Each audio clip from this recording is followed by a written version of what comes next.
a le panel Survie, qui s'écrit Surf-Vie, naviguer vers l'horizon de l'espoir. Donc, je vais inviter les 4 panélistes à monter l'un après l'autre.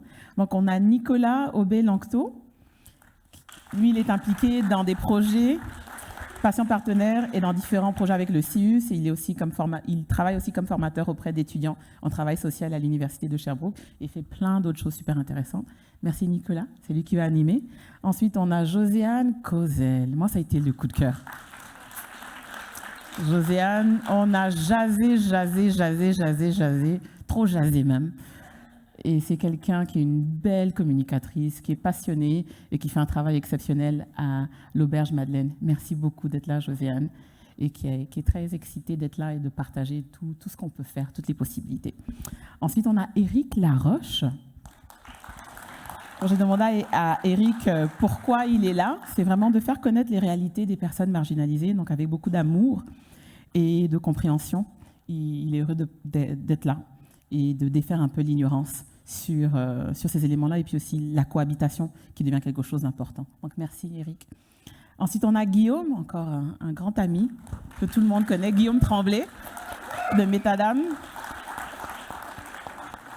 En tout cas, pour ceux qui ne le connaissent pas, je vais faire ma paresseuse, allez le voir, il vous dira ce qu'il fait. Annie Rainville, j'adore le fascinateur sur la tête, mais c'est magnifique. Bonjour Annie, ça va? Bonjour, ça va et toi? Très très bien, merci d'être là. Annie de Lac-Sud, encore pas besoin d'être présentée. Donc tout le monde a ses micros, je vous laisse. Et puis, bonne discussion. Bonjour tout le monde, je me sens privilégié de faire partie de cette belle journée comme qui me vient plein d'inspiration. Je vais vous présenter des discussions qui gravitent autour du sujet de la réduction des méfaits, des défis et des bons coups qui ont fait la différence dans leur propre vie et dans celle des personnes qu'ils aident. Je vais commencer avec Éric. Veux-tu nous parler de la liberté en tant qu'itinérant? Salut, je m'appelle Éric, puis bienvenue à cette 37e édition ou rencontre. En fait, on m'a demandé de venir parler ici, que je pourrais apporter de quoi, peut-être. Mais en fait, si je suis venu ici, c'est surtout pour m'aider moi en premier. T'sais, on dit souvent les dépendants, on est des sauveurs pour la plupart, et puis on veut aider tout le monde. Le problème, c'est qu'on a de la difficulté à s'aider. Je parle aux gens. J'ai de la difficulté à m'aider. Si je suis venu ici, c'est principalement pour m'aider moi. Hein? Parce qu'avant de pouvoir aider les autres, il faut pouvoir s'aider soi-même. C'est ce que j'ai appris avec le temps. On m'a posé la question en tant que SDF, si on peut les nommer comme ça. Si on était libre, hein, le fait de ne pas avoir de logement, de ne pas avoir de tâche, de pouvoir aller un petit peu partout, changer de ville, virer sur une scène, comme on dit, si on était libre. En fait, mon expérience en tant qu'itinérant, SDF, nommez-le comme vous voulez, j'ai trouvé que j'étais très dépendant de tout le monde. Le fait de ne pas avoir de logement, c'est quelque chose d'assez difficile. En fait, si on pense qu'on doit aller à la toilette, il faut souvent aller dans un café pour aller dans une toilette. Il faut que tu payes pour aller utiliser la toilette. Faut que, si tu veux manger, il faut que tu payes au restaurant parce que tu n'as pas de la bouffe partout. Tu as des organismes qui donnent de la nourriture, mais même là, tu dois te déplacer pour aller te nourrir. Et puis ça demande une somme... ça demande beaucoup d'énergie parce que de déplacer d'un point à un autre, tu es toujours en train de marcher. Alors, ce que tu manges, tu le brûles en calories. Alors, finalement, tu passes ton temps à aller manger, mais tu maigris. Alors, tu en fais du kilométrage. Moi, j'ai calculé qu'en une journée, je pouvais faire facilement 30 km de marche, juste pour me déplacer, pour me rendre compte. Ce qui fait que la liberté en tant que SDF, tu n'en as pas de liberté. Moi, je n'ai pas trouvé que j'avais une liberté. J'étais très, très, très, très dépendant de tout le monde. Dépendant de l'hôpital. Si tu vas à l'hôpital, puis si tu veux prendre une douche, tu n'as pas d'endroit pour prendre des douches. Tu as plaisir qu'il a offert, mais tu n'as pas beaucoup d'organismes où tu peux aller prendre des douches comme ça. Si tu veux laver ton linge, j'ai trouvé que la liberté... je trouvais que en tant que SDF, j'étais esclave de tout le monde. Ça, j'ai trouvé ça extrêmement difficile. Je n'ai pas une expérience d'années dans la rue parce que j'ai passé quelques mois dans la rue. Quand j'ai vu où je m'en allais, où ça m'emmenait, j'ai retrouvé un logement par la suite. J'ai réussi à trouver un logement, une chambre. J'ai réussi à m'en sortir, puis de peine et de misère. Même aussi, si tu es SDF, tu veux travailler, comment tu vas aller travailler si tu n'as pas une place, te nourrir, prendre une douche, t'habiller? Tu ne peux pas travailler en étant itinérant. Ça te prend un endroit. Qu'est-ce que je pourrais dire d'autre là-dessus? Ouais, la liberté, elle est très précaire. Tu t'assois sur un banc dans un parc et tu reçois un ticket parce que tu utilises le mobilier urbain. Je ne sais pas si vous avez déjà vu ça, utiliser le mobilier urbain parce que tu es SDF, tu as un ticket. Mais quelqu'un de normal n'aura pas de ticket. Mais si tu es considéré comme SDF, la police va te donner un ticket parce que tu utilises le mobilier urbain. Parce que tu dors dessus. C'est peut-être pas la place pour dormir, mais reste quand même que tu dors où tu peux. J'ai trouvé ça difficile. C'était une expérience, c'était une belle expérience parce que j'ai rencontré des gens de cœur, puis des gens... c'était des gens qui étaient vrais quand même, parce que tu voyais, la souffrance était là. Elle était vraie, cette souffrance-là. J'ai rencontré des gens qui étaient très intéressants, mais comme je vous dis, c'était une expérience de quelques mois. Et puis, je ne suis pas retourné SDF après ça. C'était assez. Là. Les quelques mois que j'ai passés, ça m'a suffi à me trouver un logement, puis à payer mon logement, puis j'ai essayé d'être responsable. Ça, c'est pas toujours facile. Mais quand tu dors au froid, tu apprends à être responsable. Sur ça, moi, c'est une question qui était assez rapide à répondre. Ben, je vous souhaite une belle journée, une belle continuité, puis c'est ça. Merci.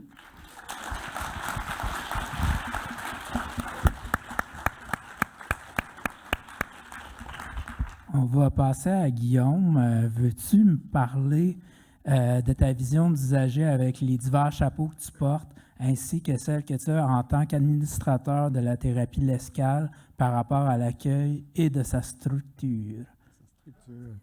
D'accord. Bonjour tout le monde. Juste avant de commencer, de répondre à ta question, Nicolas, je veux juste préciser quelque chose. Tantôt, j'étais dans la... Puis merci à la QP Sud d'avoir organisé ça, là, l'atelier sur le deuil. Moi, ça m'a fait un très grand bien, mais j'étais encore assez bouleversé, là. Fait que c'est sûr que ça se peut que... Puis c'est un sujet hautement émotionnel, là. On partage quand même notre vécu ici. Fait que je voulais juste le mentionner, fait que ça se peut des fois que je prenne des pauses ou que je mâche mes mots, mais c'est ça. C'est comme ça. Donc, voilà. Donc, c'est dit. Ouais, donc l'Escale Notre-Dame, c'est une thérapie qui a pignon sur rue dans Hochelaga Maisonneuve. C'est une thérapie exclusivement pour les hommes.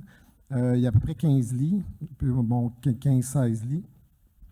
Et l'Escale Notre-Dame, pour moi, ça a été assez salvateur parce qu'ils m'ont accueilli suite à une incarcération en prison de plus de 13 mois. Donc, j'étais à la prison de Bordeaux, puis je ne savais pas trop quoi faire. Là. Moi, avant de rentrer en prison, j'étais en situation d'itinérance. Et puis bon, en prison, je ne sais pas, là, j'avais comme... j'étais très positif. Là. Je pensais qu'en prison, j'aurais eu accès à des services. Rien. J'avais surtout accès à des contraintes. Donc, je n'ai pas eu accès à aucun service. Puis je pensais qu'on m'aurait aidé à préparer mes sorties. Encore une fois, rien du tout. Donc, qu'est-ce que tu fais dans ce temps-là? Tu essaies avec tes pairs de t'organiser, puis d'essayer de trouver des ressources à l'extérieur. C'est très compliqué là, quand tu es incarcéré là, d'avoir accès à des ressources externes. De toute façon, avoir des contacts avec l'externe, c'est très compliqué. Donc, j'ai dû passer par mon entourage qui était à l'extérieur. Là. Merci à mon entourage de m'avoir aidé. Donc, je voudrais juste souligner ici la part des pairs puis la part de l'entourage, comment c'est important pour nous quand on est en mode réorganisation. Tu sais, tu me parles de structure, là, mais en restructuration personnelle dans sa vie, d'avoir accès à ces personnes-là, c'est très, très précieux. Fait que, un message que je pourrais passer aujourd'hui, c'est que les personnes qui qui sont en situation de proche aidance, là, ben gardez espoir parce qu'à un moment donné, je pense que le peu que vous, de juste être là, parfois, ça fait toute la différence. Donc, voilà. Donc, bon, j'ai eu accès au service de l'Escale Notre-Dame. Puis moi, pourquoi j'ai choisi l'Escale Notre-Dame, qui est une thérapie après 13 mois de prison dans laquelle, en fait, dans mon séjour de prison, j'étais complètement abstinent. J'ai fait 13 mois d'abstinence. Mais j'ai choisi quand même d'aller en thérapie parce que, en fait, qu'est-ce qui m'a attiré vers cette ressource-là? C'était vraiment l'approche qui était préconisée. Une approche qui n'était pas publicisée comme une approche de réduction des méfaits, mais qui, pour moi, me parlait comme... En fait, que pour moi, ma vision de l'approche était vraiment de réduction des méfaits parce qu'il y avait tous les ingrédients de la réduction des méfaits auprès de leur approche, notamment le pragmatisme, qui était au cœur de leur façon de faire, l'humanisme, qui était là aussi au cœur de leur façon de faire, l'empowerment de l'individu, donc le pouvoir d'agir de l'individu. On vise à donner à l'individu des outils pour pouvoir changer sa situation. Le coût-avantage aussi, ils travaillent beaucoup sur quels sont les coûts et les avantages du choix que tu vas faire dans ton rétablissement ou dans ta réintégration sociale, puis très axé sur les priorités des objectifs. Donc, très axé. Donc, pour moi, ça me parlait beaucoup. On n'était pas dans une perspective très moralisatrice, ni non plus dans une visée d'abstinence totale, quoique dans la thérapie, il n'y avait pas de consommation, mais on n'était pas là-dessus. On parlait très peu de la consommation, en fait. On parlait beaucoup de l'individu, puis son pouvoir d'agir, puis qu'est-ce qui pouvait être mis en place. Puis qu'est-ce qui m'a vraiment marqué aussi, c'est l'accueil inconditionnel qu'ils m'ont fait quand je suis arrivé.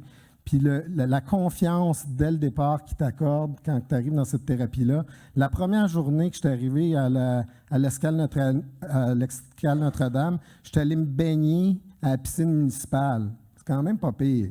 Tu sais, tu sors de 13 mois de prison, tu en vas te baigner à la piscine municipale. Tu es comme, OK, c'est cool ça. Belle thérapie. Puis en plus, avec aucun intervenant, avec que des pairs, mais tu sais, ils font tellement confiance, puis ils laissent tellement de place à l'erreur. Puis en fait, puis au début, leur slogan ne m'interpellait pas tant, puis je l'ai compris avec le temps, mais c'est se faire proche au-delà de l'échec pour justement venir dire, ils sont vraiment proches des gens, puis vraiment l'écoute des personnes, puis de leurs besoins réels et véritables, puis justement, ils te laissent le droit à l'échec. Donc, vraiment d'avoir le droit à l'échec, moi, je pense que c'est la voie à suivre pour pouvoir te rétablir, pour pouvoir te réinventer, pour pouvoir être. Donc, on est vraiment considéré. Donc, un aspect de dignité là-dedans là, que moi, j'ai trouvé. Donc, j'ai entendu ce matin rétablissement à la dignité. Moi, c'est ça que j'ai vécu à l'Escale Notre-Dame. Puis je pense que c'est ça qu'on devrait avoir dans nos ressources en réduction des méfaits. Rétablissement à la dignité. Ça fait des bases solides. Oui. Un peu comme les Autochtones, on a beaucoup à apprendre des Autochtones, en fait. Hein? Puis il y a beaucoup de ponts entre les Autochtones et nous par rapport à ça. Donc, c'est ça qu'on entendait ce matin, rétablissement de la dignité. Puis c'est ça que j'ai vécu, moi, à l'Escale Notre-Dame. Voilà. Merci. Je vais aller avec...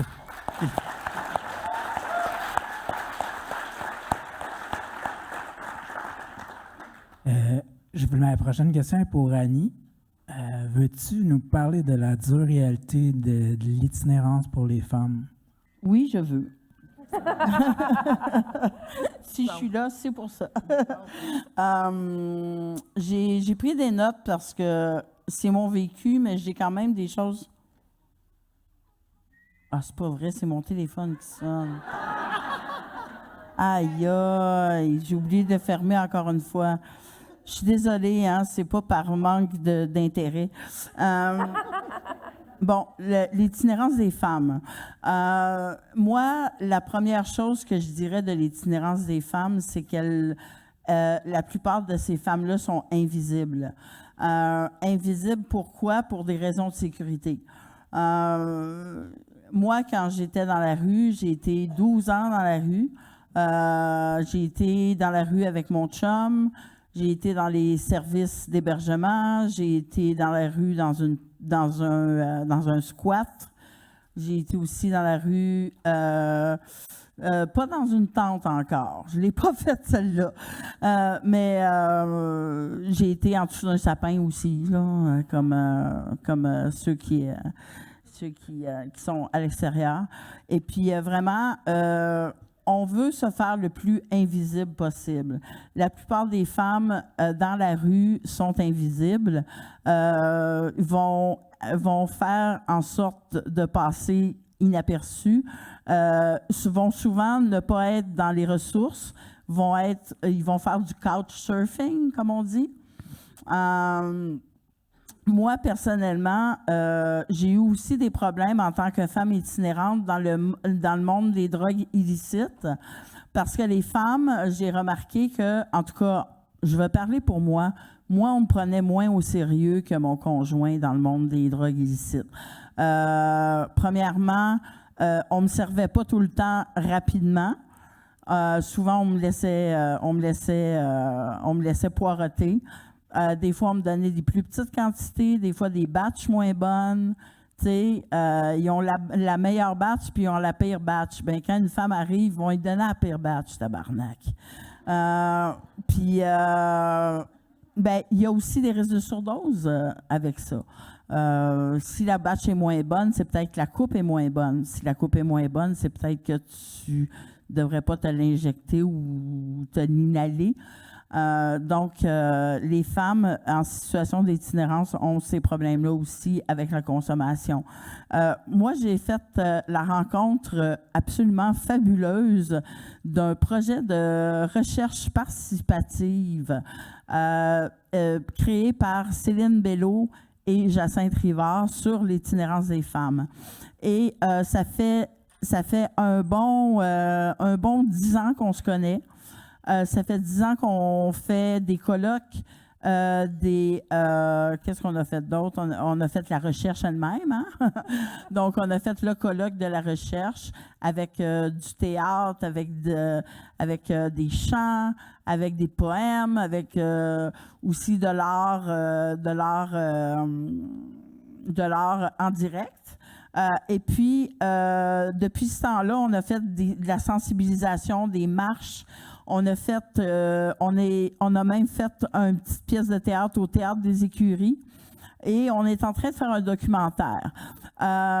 Ces femmes-là, ce que ça a fait comme différence dans ma vie, parce que moi, j'ai été à peu près 12 ans dans la rue, donc j'ai été dans la rue comme tout le long de la recherche participative, puis ça a fait vraiment une grosse différence dans ma vie. Juste le fait d'avoir des pères autour de moi qui avaient vécu la même chose que moi, juste le fait d'avoir à parler de mon vécu, ça m'a fait du bien. Juste le fait de voir qu'il y a certaines personnes qui étaient touchées par mon vécu, ça m'a fait du bien. De savoir qu'il y a certaines personnes, même aujourd'hui, il y a quelqu'un qui vient me voir, a dit « Je dis toujours qu'est-ce que tu m'as dit dans le colloque du Rapsim, qu'il fallait que... attends, c'est quoi qu'elle m'a dit aujourd'hui? Qu'il fallait laisser le temps au temps. Qu'il fallait laisser le temps aux personnes pour guérir et poursuivre leur propre chemin. Donc, c'est pas mal ça pour ce qui est de l'itinérance des femmes. Merci.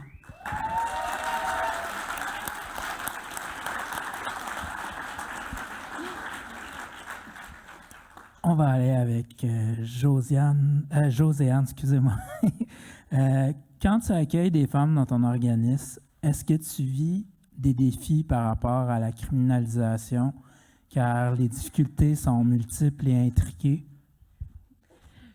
Oui. Dans le fond, le contexte politique et juridique dans lequel on évolue va vraiment influencer la façon que tout le monde va se présenter aux autres. Moi, je travaille à l'Auberge Madeleine, puis à l'Auberge, on se veut dans une approche au seuil d'inclusion, en réduction des méfaits. Pour nous, que les femmes consomment, c'est pas un critère d'exclusion. Au contraire, on veut arriver à adapter nos services pour rejoindre ces femmes-là. Après, ce qui se passe, c'est que dans notre société, on n'arrête pas de dire que l'usage de la drogue, ben, c'est criminel. Faut pas faire ça. C'est quelque chose de négatif. Donc, quand on accueille les femmes puis qu'on apprend à les connaître, quand on demande est-ce que tu consommes, la réponse, c'est vite non, je consomme pas, j'ai pas de problème de consommation. Parce que consommer, évidemment, c'est un problème. C'est pas juste quelque chose que tu fais. Donc, ça amène des enjeux au niveau de l'accompagnement de ces femmes-là parce qu'on voudrait bien arriver à les accompagner du mieux qu'on peut, sauf qu'on se retrouve dans une dynamique où on n'a pas une transparence. Puis c'est pas parce que elles veulent nous mentir, c'est que c'est des mécanismes de défense qui font que, tu sais, dans notre société, partout où tu vas, il ne faut pas que tu consommes. Donc, si je vais dans un hébergement, il ne faut pas que je consomme parce que je risque de me faire exclure. Je veux absolument pouvoir garder ma place. Il n'y a pas beaucoup de place en hébergement. Donc, je me rappelle même que je travaillais dans un centre de crise où les gens pouvaient consommer sur place et quand on faisait l'admission téléphonique, tu demandais à la personne « Est-ce que tu consommes? » puis elle disait non. Puis là, j'étais comme... Mais nous, notre mission, c'est d'accueillir les gens qui consomment. Donc, puis là, ah oui, je consomme, mais pas beaucoup. Tu sais, c'est toujours à la baisse. Puis c'est comme, mais c'est pas grave, là. Tu sais, nous, on veut travailler avec toi, on veut pouvoir comme voir ce qui fonctionne moins bien, puis qu'on puisse avoir une discussion sur ça. Mais cette discussion-là, puis cette ouverture, malheureusement, c'est encore très difficile à avoir. Puis ça, c'est surtout à cause du contexte politique, à cause de la juridiction. Tu sais, nous, on a des tests de fentanyl à l'auberge. C'est ça, des tests de fentanyl, oui.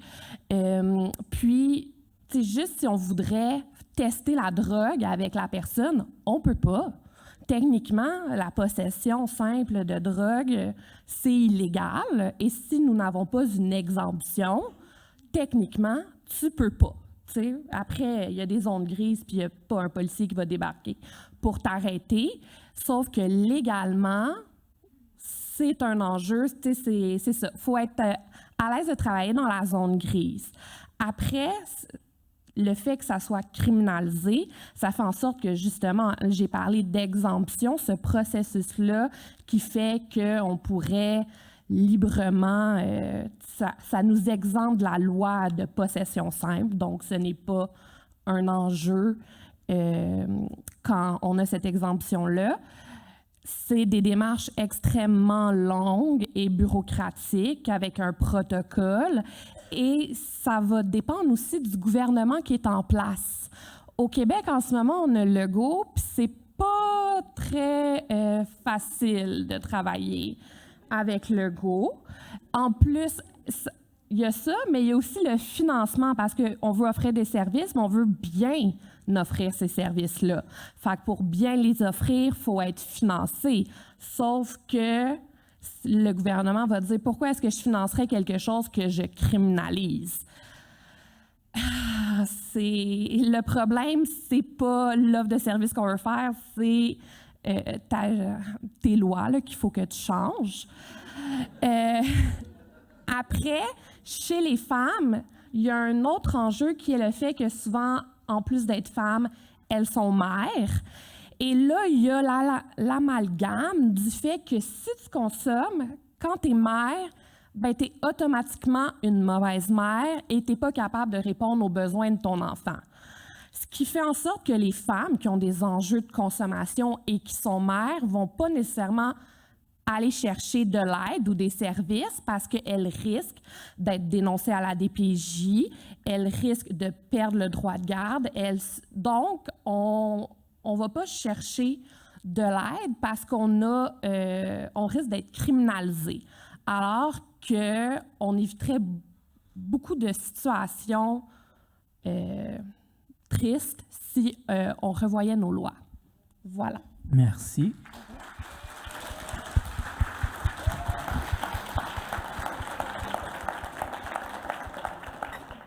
Ils vont te applaudir bientôt, parce que j'ai déjà une autre question pour toi.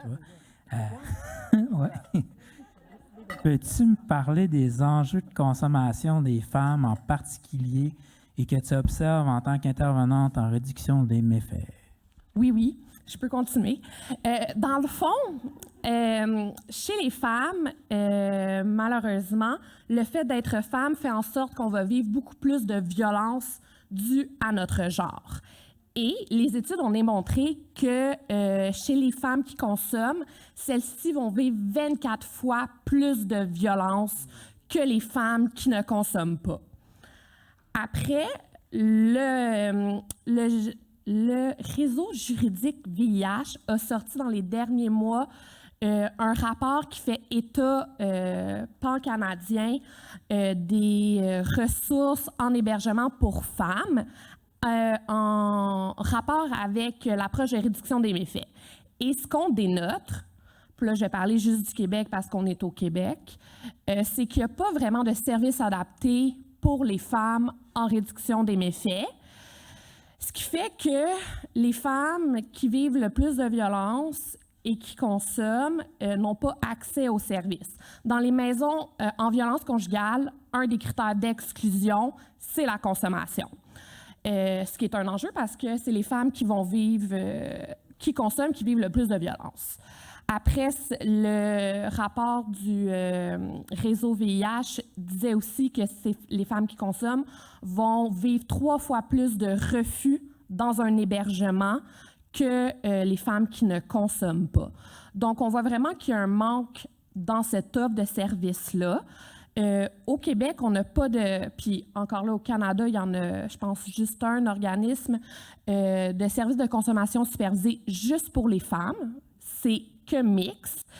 C'est un enjeu parce qu'au niveau de la consommation, souvent, chez les femmes, des fois, la consommation va venir aussi avec le partenaire et la consommation est utilisée comme un enjeu de contrôle dans le couple, ce qui fait que c'est difficile. Moi, j'ai travaillé en service de consommation supervisée à l'Anonyme, puis je me rappelle que je demandais à mes boss, j'ai besoin qu'on me forme en thérapie de couple parce que nous, on a des cubicules à 2.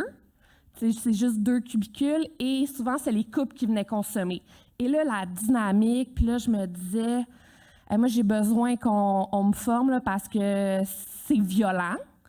Puis, je ne sais pas comment interagir, arriver à bien faire mon intervention.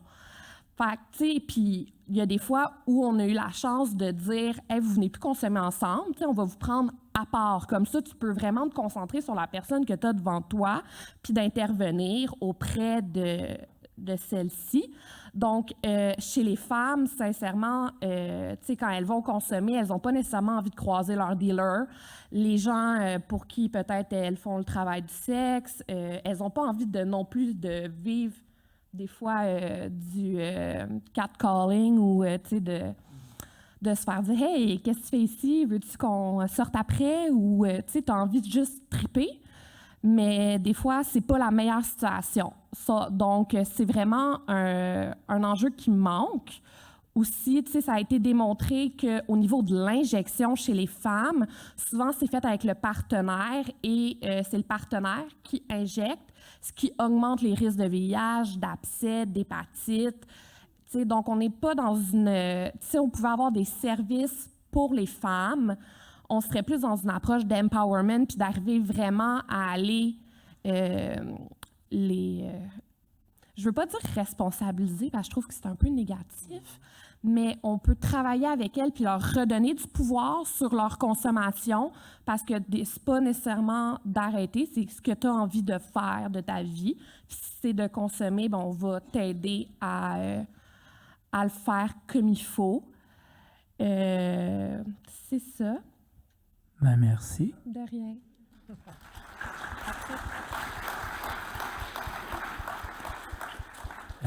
Ma prochaine question va être pour Annie. Est-ce que tu veux me parler de la stigmatisation et des lourdes étiquettes qu'on colle aux utilisateurs de drogue? La drogue, c'est pas une raison pour se faire mal. Elle vient pas de moi, celle-là. Je pense que c'est Chantal qui avait sorti ça. Oui. Moi, en plus d'une étiquette d'utilisatrice de drogue puis une étiquette d'itinérante, j'avais l'étiquette de santé mentale aussi. J'ai un trouble de santé mentale, comment on pourrait dire ça?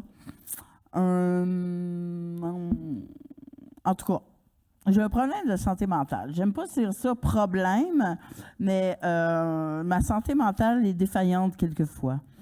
Je suis allée plusieurs fois à l'hôpital. J'ai essayé de me faire aider par rapport à ça. Puis la première chose qu'ils me disaient, c'est « Annie, si tu veux travailler sur ta santé mentale, il faut que tu passes par de la détox. » Je ne sais pas si vous savez, mais pour un utilisateur de drogue, c'est tout un défi. Qu'est-ce qui est venu en premier? Moi, je me souviens de mes problèmes de santé mentale qui étaient venus avant les problèmes de drogue. Fait que je ne sais pas l'œuf ou la poule, c'est quoi, mais je trouve que personnellement, comme utilisatrice de drogue, je trouvais ça très castrant de me faire dire qu'il fallait que j'arrête la drogue pour aller mieux dans mon cocobo.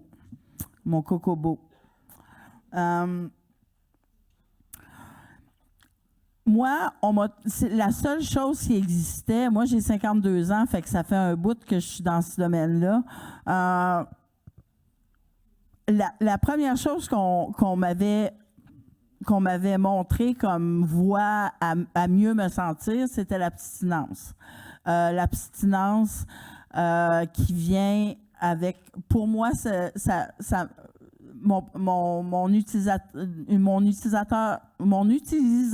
de drogue, c'était devenu une honte parce que on me disait qu'il fallait que j'arrête. Donc, quand je me pétais la gueule puis que je recommençais à consommer, ben il y avait la honte, il y avait de l'isolement aussi. Quand il n'y a personne qui dit que ce que tu fais, tu peux t'améliorer dans ce que tu fais, c'est comme vraiment, ça devient vraiment un problème, l'isolement. Puis l'isolement, ben vous savez, moi, je me suis injecté des drogues pendant 6-7 ans, puis l'isolement, ça tue. Ça tue à cause des surdoses. Ça tue à cause de ce que tu vis à l'intérieur de toi quand tu es isolé.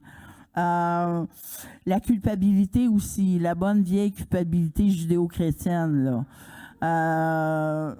Ouais.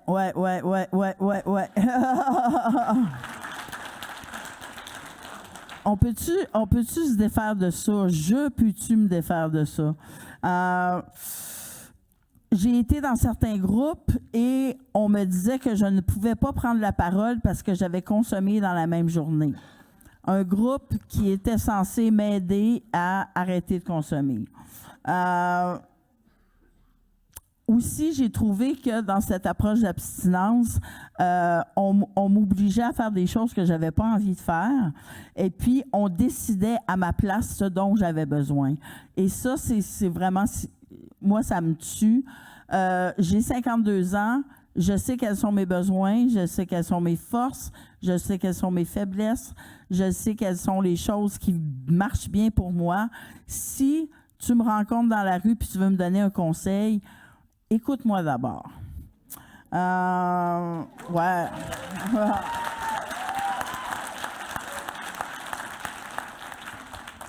Et puis, ça finit comme un conte de fées, mon affaire, parce que j'ai connu un groupe qui s'appelle l'AQP Sud.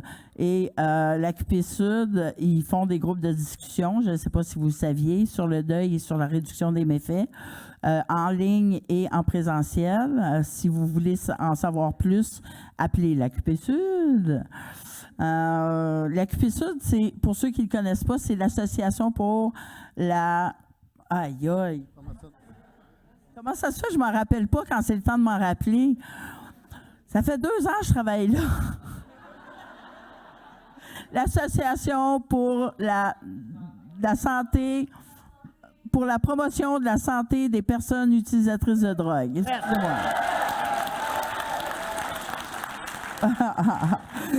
Bon, je l'ai eu. Merci pour l'aide. Hein? Ouais. il y avait des groupes de discussion sur le deuil. D'abord, je suis entrée à la QP Sud par cette porte-là. Imaginez-vous donc qu'ils me payaient pour faire ça. Et puis, comme consommatrice, passer 2 heures en quelque part sans gagner de l'argent puis sans consommer de drogue, c'est un problème pour moi. Donc, ils m'ont payé. J'ai pu parler des deuils que j'ai vécus, entre autres à cause de mon fils que j'ai dû quitter à l'âge de 8 ans. Donc, j'ai été à ce groupe-là, puis là, je me suis rendu compte qu'il y avait des gens comme moi qui voulaient continuer de prendre des drogues, mais qui voulaient quand même se sentir bien d'un point de vue de la santé mentale. Donc, j'ai continué à avoir ce groupe-là, puis à un moment donné, il y a un poste de rédactrice à l'injecteur qui s'est ouvert. Je suis tombée là-dessus comme si c'était la marmite d'or du petit lutin. Puis, ça, c'est un poste, je ne sais pas si vous connaissez, mais c'est un poste de réinsertion. Donc, c'est un poste où est-ce que les attentes envers les employés sont moindres et puis il y a plus de support aussi pour les employés. Donc, j'ai eu ce poste-là à l'injecteur et puis j'ai passé 1 an là-bas. J'ai pu apprendre à avoir des meilleurs... Oui, OK. C'est le temps de me fermer. J'ai pu avoir une meilleure hygiène de vie. J'ai presque arrêté certaines choses que je faisais qui me faisaient du mal. Et j'ai surtout appris à prendre soin de moi. Donc, ouais.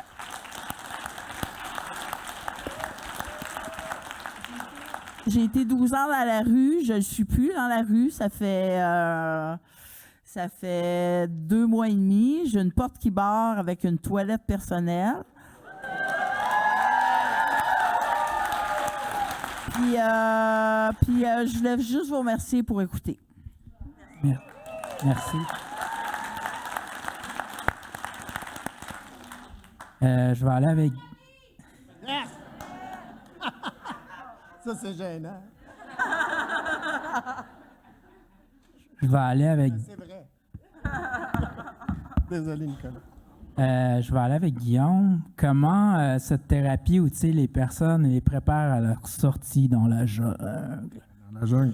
Parce que c'est vraiment une jungle là, pour quand tu es dans la rue, puis tu as perdu tous tes repères, tu n'as pas accès à des services, tu vis les portes tournantes.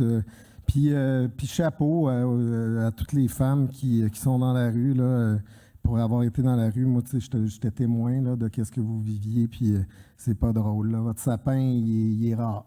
Moi, j'en avais plus que vous, des sapins. Tu sais, j'avais la chance d'avoir plus de sapins que toi, Annie. Fait que, tu sais, puis j'avais plus accès à des services. Il n'y en a pas beaucoup des services.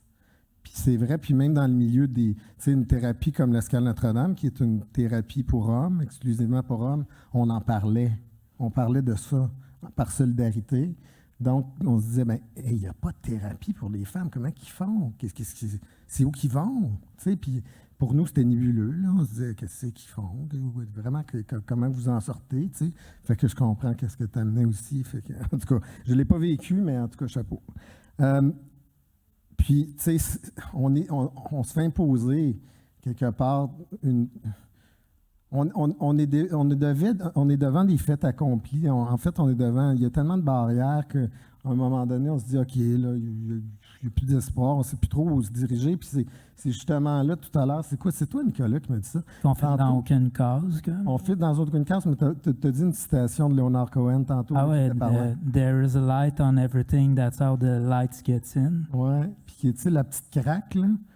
Tu sais, c'est qu'à un moment donné, tu navigues, puis là, là, tu vois la craque, puis là, tu y vas. Fait que, puis tu sais, je l'ai déjà dit à plusieurs occasions, quand que la personne, elle trouve cette lueur-là quelque part, parce que là, c'était difficile de la trouver, puis là, elle la trouve, puis là, elle va la suivre, puis là, elle voit la craque, elle voit en tout cas la porte, la fenêtre, prenez l'image que vous voulez, là. Mais là, il y a une opportunité, on la saisit, Puis si on arrive, puis là, tout à coup, tu te fais accueillir là, puis OK, on va te passer un IGT. Là, tu te dis, hein? OK, là, c'est de même qu'on m'accueille avec un outil très froid d'évaluation de la personne qui est complètement déconnectée de qui je suis. Tu m'écoutes même pas, tu sais pas de où je viens, tu sais pas c'est quoi mes besoins, puis qu'on t'impose des besoins ou un cadre normatif, un cadre réglementaire tellement serré que tu viens à mentir. Moi, j'ai menti combien de fois? Ah, je consomme pas, j'ai jamais consommé. Écoute, tu sais, j'avais de la drogue dans les poches, là. Fait que, tu sais, non, là, je passe l'IGT, puis là, je faisais des raccourcis, parce que là, ils te font un... Tu sais, en fait, c'est une investigation, là. Moi, j'ai vécu beaucoup de problèmes judiciaires, fait que j'en ai passé, là, tu sais, les bons cops, bad cops, là, au poste de police. J'ai vécu ça, moi, là. Fait que là, quand j'arrive, puis que c'est un intervenant en toxicomanie qui me fait la même affaire, je suis comme, OK, le bris de confiance tout de suite. Fait que, tu sais, j'en reviens, c'est parce que je veux vraiment marteler sur l'aspect de l'accueil qui est tellement important. Puis je pense qu'on l'a de plus en plus à cœur dans nos ressources. C'est pas très bien valorisé par nos bailleurs de fonds, malheureusement. Là, c'est surtout pas financé, cette affaire-là. Donc, mais, tu sais, je le vois, là, que la plupart des gens ont un grand cœur, puis ils veulent de façon dévouée. Puis, tu sais, OK, on va le passer, l'IGT, là, mais tu sais, on va le passer vite. Là, mais, tu sais, pour justement, OK, parle-moi de toi maintenant, tu sais. Puis, je le vois aussi auprès de certains intervenants qui sont contents d'arriver au moment où, là, il peut avoir un réel partage. Puis, moi, c'est ça que j'ai vécu à l'Escale Notre-Dame, vraiment un réel partage où j'avais un droit de parole, je me sentais écouté, je me sentais entendu. Quand je n'étais pas d'accord, je pouvais le dire. Des fois, je n'étais pas d'accord, puis il n'y avait rien à faire. On disait, ben OK, pas d'accord, mais c'est ça le cadre. Mais on m'écoutait, on me disait, t'es pas d'accord, pourquoi? OK, pour telle raison. Puis on avait une discussion ensemble. Puis ils disaient, ouais, mais OK, mais là, Fait qu'ils te préparent aussi en fait, dès le jour 1 que tu arrives à l'Escale Notre-Dame, ils te préparent à ta sortie. En fait, c'est même marqué dans le programme. OK, tu arrives ici, là, le jour 1, on veut tout de suite que tu t'en ailles. On veut que tu t'en ailles parce qu'on veut que tu sois prêt à t'en aller, pas que on veut pas te jeter à la porte. Là. Justement, on veut te donner les outils pour que tu puisses partir d'ici outillé puis retourner chez toi dans ton milieu. Donc, ou te créer un nouveau milieu. Puis d'ailleurs, c'est très important pour eux d'avoir mis en place au sein même du programme un aspect de réinsertion sociale qui est intriqué, qui est en chevauchement avec la thérapie. Donc, dès le départ, tu es déjà en train de te préparer ta réinsertion ou ta réintégration sociale. Puis, il y a un aspect en plus de priorisation pour les personnes qui n'ont pas de logement, qui n'ont pas vraiment d'entourage et tout ça. Fait que ça a été vraiment quelque chose que pour moi, c'était vraiment un game changer, là, en bon français. Donc, ça a fait vraiment une grande différence d'avoir accès à ça. Puis, tu sais, on peut rester là pendant 1 an. C'est long quand même. Ça te donne le temps de faire tes papiers. Moi, je n'avais plus rien, là, rien. Fuck all. J'avais des diplômes à l'île de la Réunion. Je vais vous donner un exemple. Il fallait que je fasse faire, mais il dit, tu aurais amené mes diplômes de l'île de la Réunion. C'est des affaires compliquées. Puis là, tu n'as pas d'imprimante. Là, tu as besoin des affaires. Tu sais, il y a plein d'affaires de paperasse. C'est compliqué, ça. Quand tu n'as rien, tu es dans la rue, comme le disait Éric, travailler dans la rue, tu n'as pas le temps de faire ça. Tu marches. Hein, Et tout le temps en mode survie. Tu marches tout le temps. Tu te donnes place à l'autre. Tchouk, tchouk, tchouk. Hey, je me suis fait des bobos aux pieds. Je ne sais pas toi, Éric, mais moi, j'avais mal aux pieds en tabarnak. Des gros bobos. Ça faisait mal. Ah ouais, en tout cas.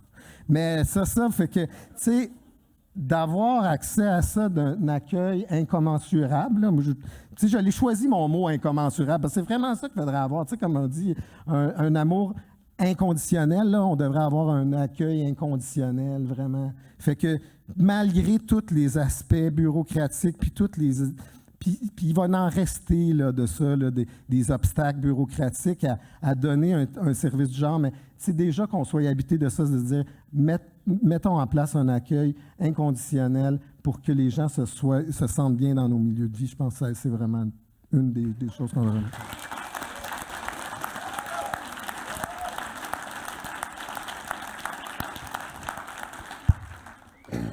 faire. Je vais aller avec Éric.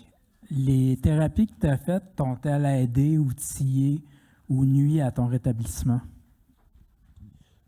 Les thérapies, oui. Moi, j'ai à peu près 9, 10, 11, 12, je les compte plus, peut-être. Toutes les thérapies de 6 mois fermées et plus. Écoute, les thérapies m'ont aidé à sauver du temps dedans. Au moins, en thérapie, tu pouvais fumer. En dedans, on ne peut plus. Tu sais. Les thérapies m'ont aidé à ne pas être dans la rue. Hein? Quand tu te retrouves, tu sais que demain, le propriétaire te jette dehors. Tu trouves une thérapie. Tu dis que tu es prêt à t'en sortir. C'est pas vrai, mais au moins, tu as une place où rester. Puis les thérapies m'ont aidé à me connaître aussi. Il y a certaines thérapies que j'ai faites sérieusement. Là, parce que j'étais à bout. Là. Fait que oui, les thérapies m'ont aidé, vraiment. C'est pas toujours pour la bonne chose, mais elles m'ont aidé. En fait, j'ai un milieu, ma jeunesse, c'était une jeunesse de violence. Moi, j'ai le syndrome de Gilles de la Tourette. À l'époque où je l'avais, quand j'ai eu 4 ans, ça s'est développé. J'ai pas su ce que j'avais jusqu'à l'âge de 26 ans. Et puis mon père était un homme extrêmement violent. C'était un Hitler, pire que Hitler. Fait que jusqu'à 26 ans, je sais pas ce que j'ai. Alors, je pousse des hurlements, j'ai des tics nerveux, bref, etc. Puis il me tape dessus pour me faire passer tout ça. Ben, je fais une histoire courte, une longue histoire courte.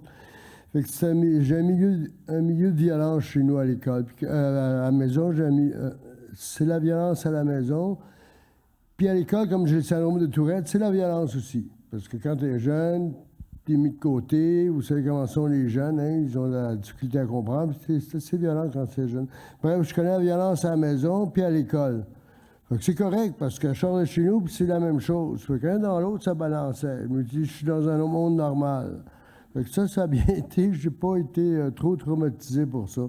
Sauf qu'en thérapie, quand je suis arrivé en thérapie, émotion, moi, c'était zéro. Je parlais pas, j'étais barré, je savais même pas ce que c'était une émotion. Et puis, en thérapie, j'ai appris que les papillons que j'avais dans l'estomac, c'était de la peur et de l'anxiété. Je savais pas ce que c'était, mais là, j'ai su, à la première thérapie, ce que c'était. C'était pas pire. 7 mois pour savoir que je vivais du stress. Ça venait de ma jeunesse, hein? Fait que je n'étais pas trop équipé, mais les thérapies m'ont donné beaucoup d'outils pour m'en sortir. Ils ont surtout contribué à apprendre à m'aimer. Je faisais des thérapies, puis je rechutais tout le temps, je ne comprenais pas. J'ai compris à la fin qu'à la minute où tu commences à t'aimer, ben, tu commences à prendre soin de toi. Puis du moment où tu commences à prendre soin de toi, ben, tu arrêtes de te maganer. C'est aussi simple que ça. C'est de l'amour de soi, ça.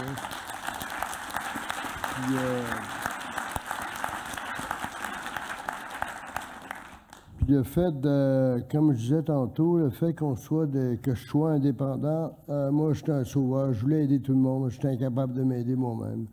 Mais j'aidais tout le monde pour aller chercher l'approbation, pour aller chercher l'amour chez les autres, parce que j'étais pas capable de me donner d'amour, puis je n'avais pas d'amour chez nous. Fait que pour avoir cet amour-là, j'ai aidé tout le monde autour de moi, mais j'étais toujours déçu, parce que j'arrivais jamais à avoir autant d'amour que je voulais. C'était impossible là, de me donner ça. Là. Je veux dire, c'était trop là, ce que je demandais. C'est là où j'ai appris que ça doit passer par soi. On doit commencer à s'aimer. J'ai dû commencer à m'aimer moi, avant d'aider les autres. Je veux dire, si moi, je ne suis pas capable de m'aider, je ne peux pas aider les autres non plus. C'est impossible parce que c'est un petit peu comme une bombe atomique. Hein? Je veux dire, t'aides tout le monde, puis là, tu arrives à un moment donné où tu es tanné d'aider tout le monde, tu es déçu, puis là, ben, tu exploses. Fait que tout ce que tu as fait, tout ce que tu as bâti, tu le détruis. C'était toujours ça. Puis les thérapies, il y a aussi que ce que j'ai aimé en thérapie, c'est que tu as une famille. Si tu as une famille, une thérapie, quand tu es 7, 9, 10 mois dans une thérapie, tu apprends à connaître les autres, ben, tu crées des liens. Puis ça m'a donné un milieu familial que je n'avais pas chez nous. Ce côté familial, je n'avais pas chez nous. Fait que les thérapies, je suis devenu dépendant des thérapies. Alors, je restais le plus longtemps possible. Tu sais, à un moment donné, on disait va-t'en, Eric, t'es prêt, va-t'en. On me sortait de thérapie. Je voulais rester, moi. Je serais resté en thérapie toute ma vie si j'avais pu. Mais c'est parce qu'à un moment donné, les autres étaient tannés de me voir. Fait que t'es prêt, Eric, vas-y, dehors. OK. C'est ça, ouais, t'es prêt, ça va aller. Mais je me plantais, évidemment, pour pouvoir revenir en thérapie. Fait que, il y a une thérapie. Elle n'existe plus aujourd'hui. Elle était à Pointe-Saint-Charles. Dans le temps, je l'ai faite 5 fois, la thérapie. Je le connaissais par cœur. J'aurais pu donner les cours, mais j'aimais bien la place, puis c'est du monde correct. Fait que je suis devenu dépendant des thérapies. Ouais. Moi aussi, une période de ma vie. Asti, j'ai eu du fun, là. Mais j'ai appris aussi, tu sais, j'ai appris. Mais n'empêche qu'en thérapie, c'est là, pour la première fois de ma vie, qu'on m'a dit « Éric, je t'aime ». Qu'un inconnu me dit « Éric, je t'aime ». C'est un intervenant. Et ça, c'est sans doute la chose que je retiens le plus de toutes les thérapies que j'ai faites. C'est quand on m'a dit dans ma vie, pour la première fois de ma vie, parce que mon père ne me le disait pas, ma mère non plus, « Éric, je t'aime ». Ça, c'était... Ça, on devrait se le dire plus souvent. Ouais.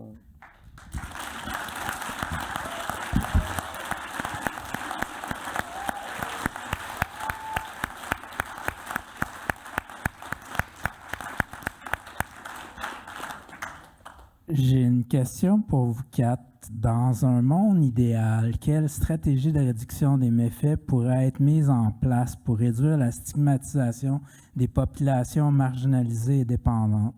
Je vais commencer avec toi, Éric.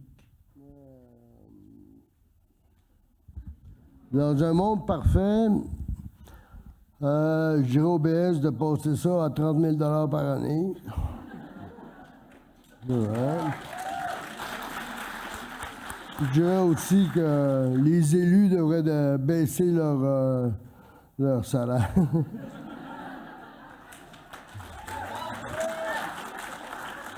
En donner moins à l'armée aussi. Hein? Tu sais, le Canada, c'est un pays qui est extrêmement riche. On a des ressources comme c'est pas possible. Au Québec, on est un peu privilégié parce que je regarde à travers dans le monde, que ce soit en France, que ce soit en Europe, n'importe où en Europe, que ce soit en Amérique du Sud, que ce soit en Afrique. Nous faisons partie, ici au Québec, des 20% de l'humanité qui sommes riches. Nous sommes riches au Québec. Même si tu es sur l'aide sociale, tu es riche. Tu fais partie des 20% des privilégiés sur cette planète qui ont accès à un toit de nourriture, un chèque de BS, tu peux t'habiller, vous comprenez? On fait partie des 20% de l'humanité. Si tu vas ailleurs, dans un autre pays, tu n'as pas le droit à l'aide sociale tout le temps, tu n'as pas droit à l'eau courante, tu n'as pas de... Tu sais, on est dans un pays qui est vraiment riche. Si tu vas voir ailleurs, tu vas voir qu'au Québec, là, même si tu as un chèque d'aide sociale qui n'est pas très haut, tu as quand même beaucoup plus qu'ailleurs, parce que le reste de l'humanité crève de faim.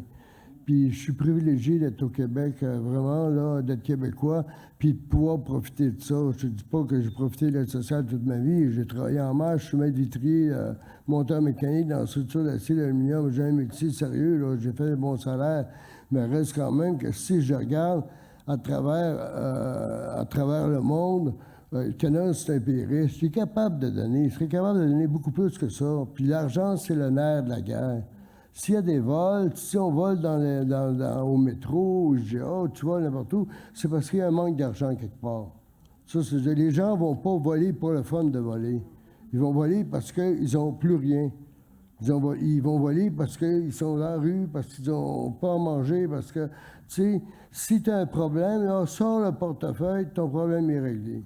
C'est peut-être pas pour tout, mais pour 99% du temps, si tu as un problème, l'argent va le régler. Hein? Je veux dire, que ce soit le loyer, que ce soit le propriétaire, que ce soit l'épicerie, que ce soit le char, le gaz, nomme-les, l'argent, c'est le nerf de la guerre. Alors, il devrait en donner plus dans un monde meilleur. Le gouvernement devrait en donner plus aux gens qui en ont moins, puis en prendre à ceux qui en ont plus. Moi, quand je vois Elon Musk à 200 milliards, je trouve pas ça normal. C'est pas normal qu'un homme possède 200 milliards de dollars de fortune personnelle. Tu sais, il y a des cadavres, là, dans son placard. Hein? En quelque part... Mais arrêtez ça là-dessus, parce que je pourrais en parler longtemps. Merci.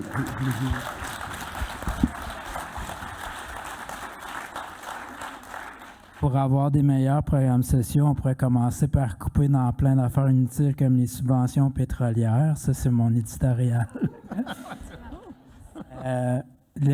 Guillaume, J'en aurais plusieurs, mais je vais m'arrêter à une. La place de la parole, tantôt, Annie, tu l'as évoqué, quand tu as eu la chance de t'exprimer, moi, en tout cas pour moi aussi, ça a fait la même chose, je me reconnaissais dans ton partage. Quand on a pu accès à un espace de parole, pouvoir nommer nos besoins, on a perdu l'estime de soi-même, d'avoir un accès à un espace de parole, ça fait vraiment une énorme différence. Donc, la place de la parole pour l'expérience aussi des utilisateurs, pour les écouter aussi par rapport à qu'est-ce qu'ils vivent quand ils utilisent nos services, je pense que ça fait vraiment une grosse différence. Puis plus que ça, c'est pas juste ça qu'il faut faire. Il faut aussi leur donner la parole pour qu'ils participent aux prises de décision, pour qu'ils influencent les décisions. Puis des fois, ça ne nous fera pas plaisir. En tout cas, je suis bien placé pour le dire, là. Des fois, là, ça nous bouscule pas mal, qu'est-ce qu'on reçoit. Puis, tu sais, j'ai été dans différentes postures, mais c'est correct que ça bouscule parce que ça permet justement de cheminer ensemble. Puis c'est ensemble qu'on va véritablement arriver à nos fins. Puis tu sais, quand on dit espace de parole, puis de participer à la prise de décision, mais il faut considérer cette parole. C'est pas juste de la mettre là, puis de faire en sorte que tu sais, il faut la rendre vivante. Donc, il faut qu'elle soit utile aussi. Voilà. Merci.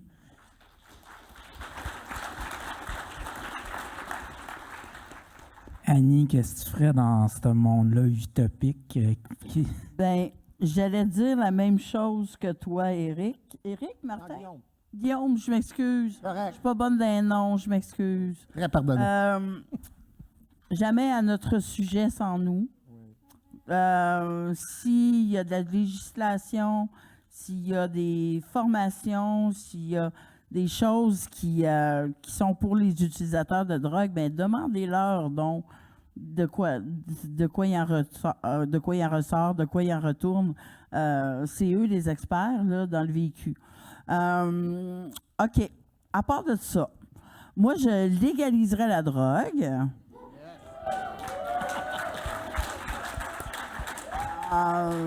Parce que, pour toutes sortes de raisons. Et je ferais en sorte aussi que, on appelle ça safe supply,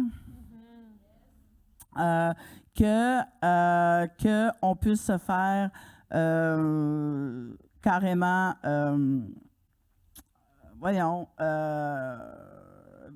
prescrire, merci. Oh, prescrire des drogues.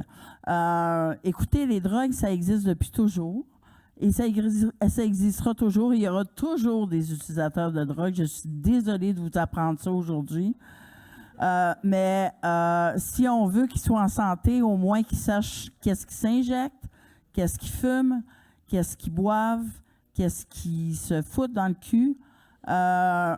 Non, mais c'est drôle, mais c'est pas drôle parce qu'on se fait carrément empoisonner par toute la coupe qu'on se fait mettre dans notre drogue. Merci.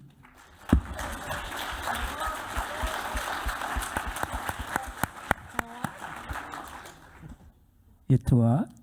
Ben moi, Annie t'a volé ce que je voulais dire. Fait que je veux dire, en plus, il reste plus de temps. Donc, sincèrement, je pense que la légalisation viendrait énormément briser le stigma. Ça enverrait un message aussi très clair, parce qu'on est tous sensibilisés du fait qu'on travaille auprès des personnes ou qu'on a un vécu, mais ça enverrait aussi un message clair aux gens qui ne sont pas nécessairement dans le milieu que la drogue, c'est pas un crime. Là.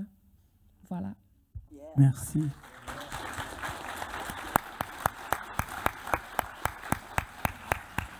Ben merci à tous.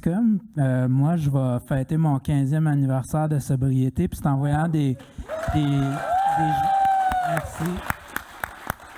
C'est en voyant des journées comme ça, comme que je me rends compte qu'on repatche le tissu social comme une patch à la fois, mais au moins on est tous acteurs de changement ici, puis pour améliorer pour que ça se rende à nos bourreaux.